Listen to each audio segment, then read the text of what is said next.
Hello दोस्तों, मैं रोहित तोमर स्वागत करता हूं आपके अपने परिवार जिसका नाम है epic universal academy. So guys, last time हमने पॉलिटी स्टार्ट करी थी जिसमें हमने हमारा संविधान किन देशों से मिलकर बना है उसके बारे में जाना था। तो उस वीडियो को जो अगर आपने नहीं देखी है तो उस वीडियो का लिंक इस वीडियो के डिस्क्रिप्शन में आपको मिल जाएगा, ठीक है। तो आज हम क्या करने वाले हैं दोस्तों, आज हम करने वाले हैं अपना भारत का संविधान की अनुसूची, जिनको आप शेड्यूल्स बोलते हैं, ठीक है। तो अब हम अनुसूची के बारे में समझेंगे कि अनुसूची होती क्या है, ठीक है।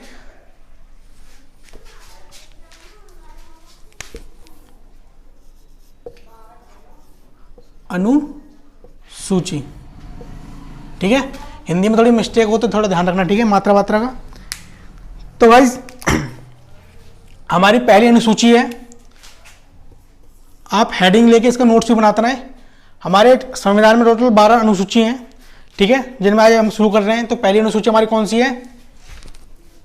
भारत में केंद्र शासित प्रदेश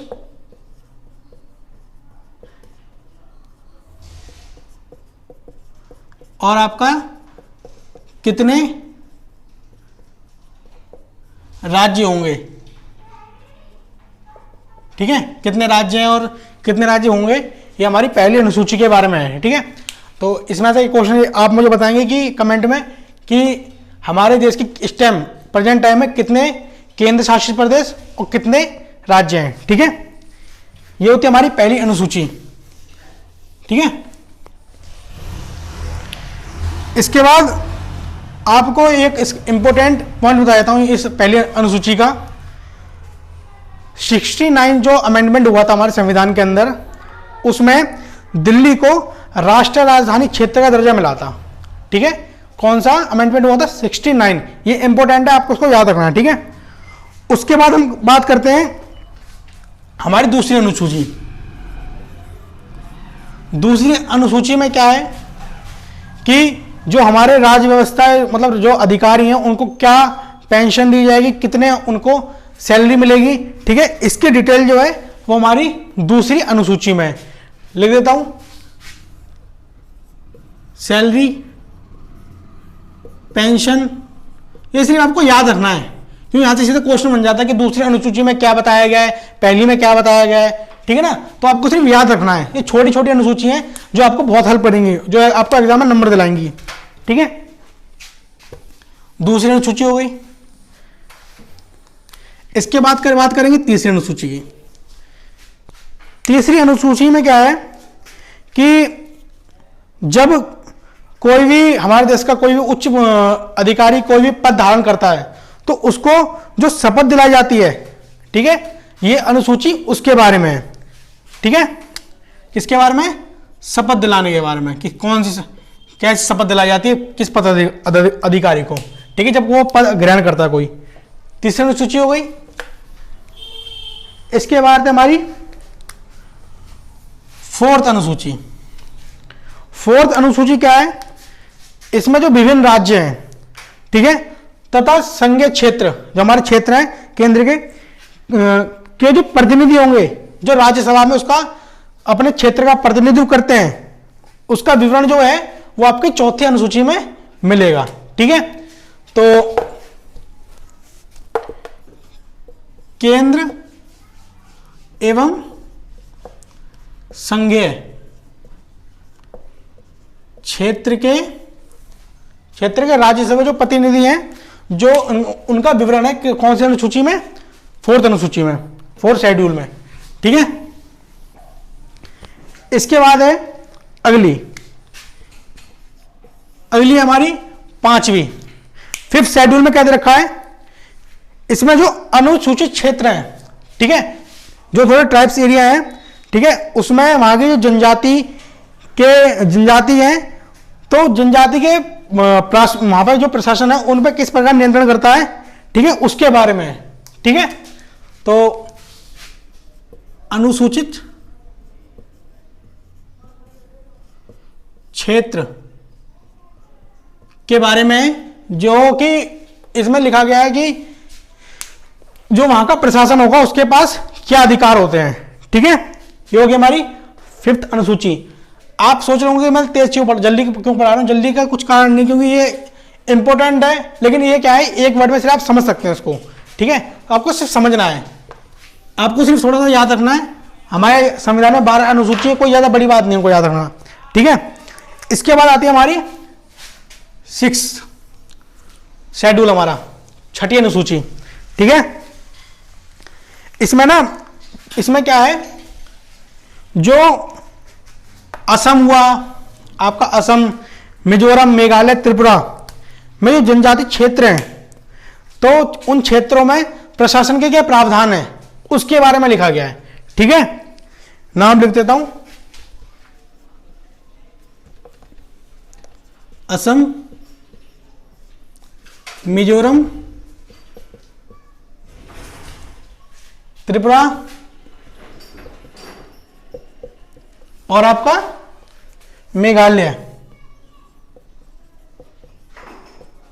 ठीक है, तो जो ये राज्य हैं, आगे जो जनजाति हैं, तो उन क्षेत्रों में प्रशासन के क्या प्रावधान है, ठीक है, उसका विवरण हमें मिलेगा कौन सी अनुसूची में, आपकी 6th शेड्यूल में। ठीक है, अच्छा 6th शेड्यूल हो गया हमारा कंप्लीट।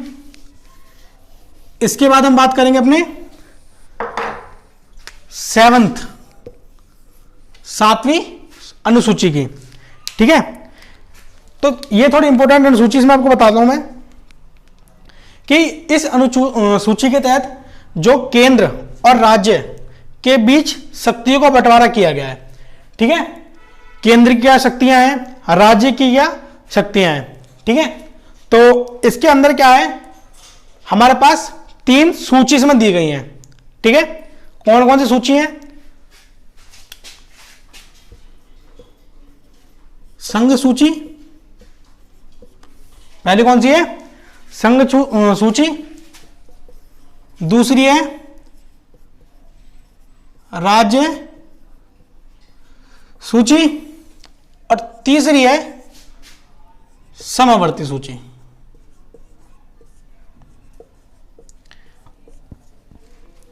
ये और ये आपके तीनों इंपॉर्टेंट है। ठीक है, जिसमें सबसे ज्यादा इंपॉर्टेंट ये है आपकी। ठीक है, संघ सूची में क्या है कि केंद्र अपने कुछ नियम बनाता है, ठीक है, और उनको लागू करता है। उसके बाद क्या है, राज्य सूची में क्या है, राज्य सूची के अंदर जो राज्य हैं वो अपने नियम निर्धारण करते हैं और उनको पालन करवाते हैं। ठीक है, समवर्ती सूची में क्या आता है कि इसमें दोनों नियम बनाते हैं। ठीक है, लेकिन जिसका इसमें सबसे ज्यादा जोर होता है, सबसे ज्यादा ताकत होती है, वो केंद्र के पास होती है। अगर केंद्र सरकार चाहे तो उस नियम को लागू कर सकती है और ना चाहे तो उसको लागू नहीं कर सकती। ये इसमें क्या है, इसमें दोनों का होता है समवर्ती सूची। ठीक है, तो आपको ये भी इसमें क्वेश्चन बनता है कि समवर्ती सूची किस देश के संविधान से ली गई है। ठीक है, तो आपको ये भी बताना है। ठीक है, कमेंट में। उसके बाद बात करते हैं अपनी 8वीं अनुसूची। कौन सी है, 8वीं अनुसूची।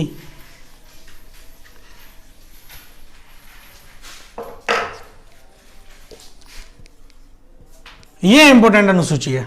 ठीक है, तो देखो मैं आपको बताता हूं, पहले हमारे संविधान में सिर्फ आपकी 7 या सूची थी। ठीक है, उसके बाद कुछ अमेंडमेंट हुए। ठीक है, सॉरी 8 सूची थी हमारे संविधान के अंदर, उसके बाद कुछ अमेंडमेंट हुए और नई सूची इसमें जोड़ी गई। ठीक है, तो 8वीं अनुसूची में क्या बताती है कि 8वीं अनुसूची बताती है कि इसमें भारत में जो 22 भाषा का उल्लेख किया गया है। कौन सी अनुसूची में, 8वीं अनुसूची में। ठीक है, उसके बाद क्या है, इसमें आपको मैं बताता हूं कि इस सूची में ना इस सूची में पहले 14 भाषा थी मात्र। कितनी थी, 14 लैंग्वेजेस थी।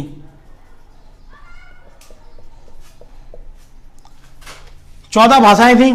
ठीक है, 1967 क्या बोला मैंने, 1967 में एक संविधान संशोधन किया गया। एक संविधान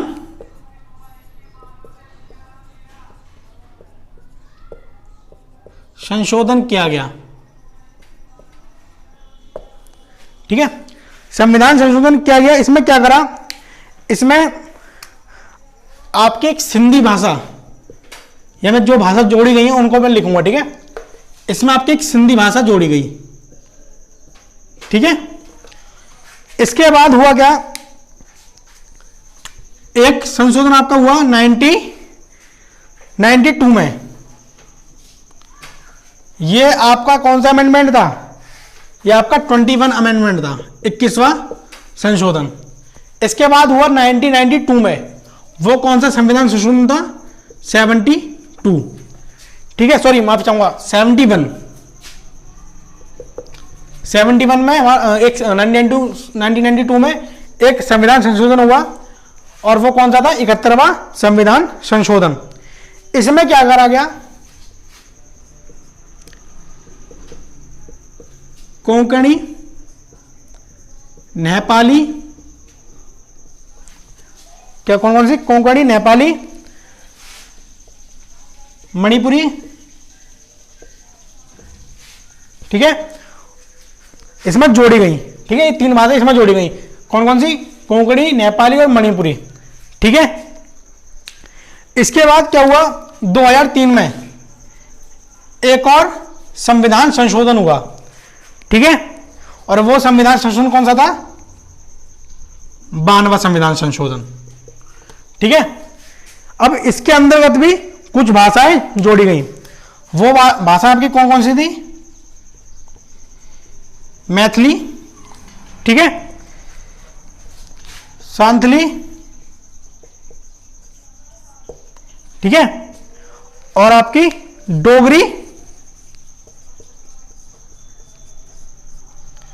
और बोडो।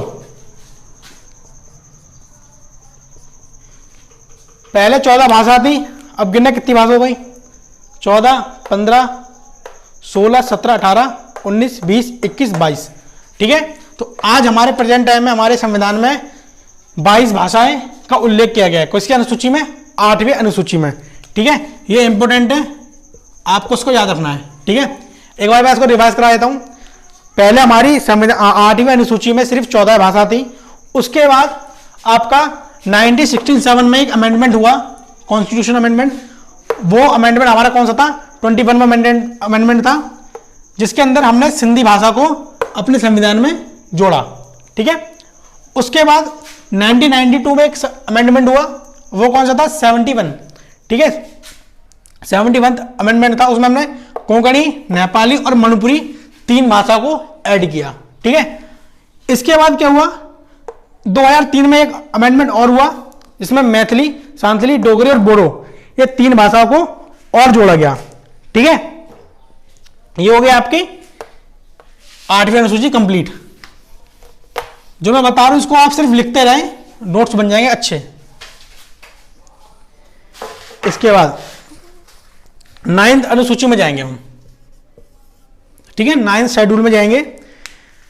तो इस संविधान में क्या है कि 1951 के अंदर, ठीक है, एक संविधान संशोधन जोड़ा गया, एक संविधान संशोधन जोड़ा गया जिसमें राज्य द्वारा संपत्ति के अधिग्रहण की विधियों का उल्लेख है। किसका, जो राज्य के अंतर्गत जो संपत्ति आती है उसका जो अधिग्रहण करना है, उसका विधियों को उल्लेख है, किस प्रकार से उसका अधिग्रहण कर सकता है राज्य, ठीक है। 9th में आपको बस याद रख लो, संपत्ति, क्या याद रखोगे, संपत्ति राज्य के अंतर्गत जो राज्य किसी संपत्ति को कैसे अधिग्रहण कर सकता है, ये उसके बारे में है। आपसे संपत्ति याद रख लो 9th की, यही पूछेगा आपसे एग्जाम में क्वेश्चन अगर पूछता है इसमें से कि संपत्ति का अधिग्रहण का जो विधि का उल्लेख है वो कौन सी अनुसूची में है, वो आपका 9th अनुसूची में है, ठीक है। इसके बाद आपकी 9 अनुसूची हो चुकी है, ठीक है। अब 10वीं अनुसूची के बारे में जानते हैं। तो देखो 10वीं अनुसूची में क्या है कि 1985 में 1985 में एक संविधान संशोधन किया गया। कौन सा संविधान संशोधन था वो, 52वां। ठीक है, इसमें क्या गया, इसमें क्या क्या गया, इसमें जो कुछ आपने नेता देखे होंगे कि कभी इस तरफ कभी उस तरफ, कभी इस पार्टी में कभी उस पार्टी में, ठीक है, तो दल बदल के ऊपर है ये। किसके ऊपर है? दल बदल के ऊपर। कि दल बदल के क्या प्रावधान होते हैं, वो हमें कौन सी अनुसूची में चलेंगे? दल बदल संबंधित प्रावधान।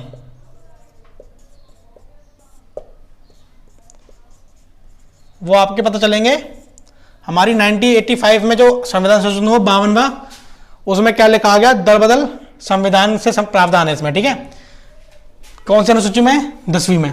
ठीक है, तो ये आपकी 10th अनुसूची कंप्लीट हो गई। इसके बाद हम बात करेंगे 11th अनुसूची को। ठीक है, तो जो ये अनुसूची है, इसमें आपके पंचायती राज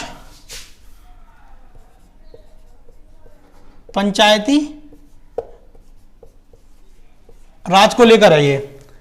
ठीक है, इसमें क्या क्या आ गया है कि जो पंचायती राज की जो संस्थाएं हैं, ठीक है, उनको 29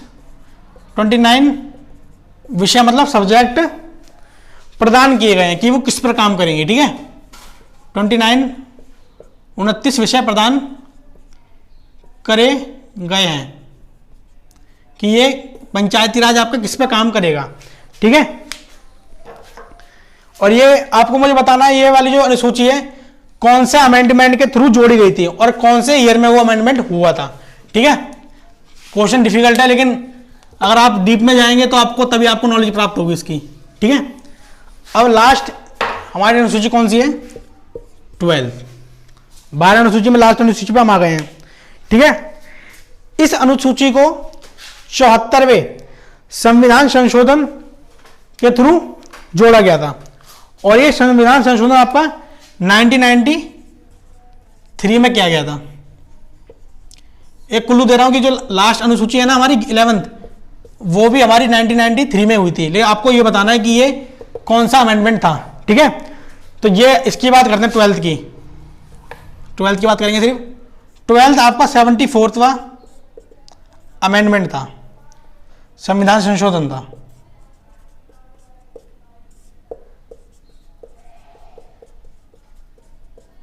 ठीक है, ये किसको लेके है? इसमें क्या करा गया है? इसमें जो आपके शहरी स्थानीय स्वशासन संस्थाएं हैं, ठीक है, शहरी क्षेत्र के जो स्वशासन संस्थाएं हैं, उनको कार्य करने के लिए 18 विषय प्रदान किए गए हैं। ठीक है, 18 विषय प्रदान किए गए हैं।